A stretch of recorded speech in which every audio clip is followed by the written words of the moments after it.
This is Kevin Mayo, and today we're drinking Broadbrook Brewing's Hopstillo. It's a West Coast inspired India Pale Ale, 82 IBUs, 6.8% alcohol by volume. Now, Broadbrook has been shut down for 2.5 years. So this is a beer that I drank a ton of back in the day.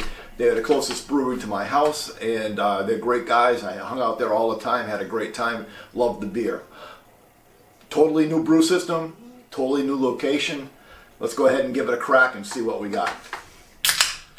As always, if you like the reviews, please subscribe. And go ahead and leave comments, because we love talking about beer. Well, we got quite a bit of action on the head. So we got a dark orange, a lot of bubbles streaming up through it. I would say it's a little bit hazy. It's not perfectly clear, but it is a little bit hazy. It's not it's not opaque. I can see through it. Got about 3.5 fingers of, it's an off-white head. I mean, I wouldn't call it tan, but it's definitely, I'm sure the decorators have a color for it. I don't know what it is, but it's not pure white. It's more of a tannish color. So let's do the aroma. Grapefruit. Got a little bread, crackers, like a saltine.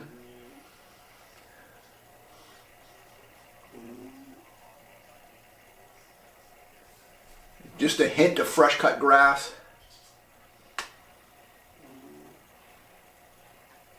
This beer was traditionally a very balanced beer. There was enough malt in it to really balance the hops. Let's go ahead and do the taste.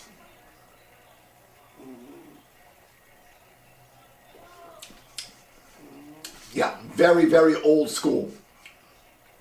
It's quite bitter. 82 IBUs it should be. It really finishes quite bitter.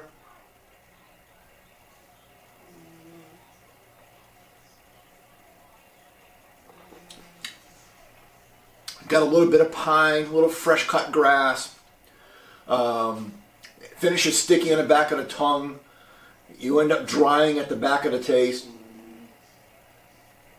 Getting that really strong bitter in the back of the throat. Mouthfeel's actually fairly good. It seems to be fairly fresh and refreshing. Fairly soft mouthfeel on it.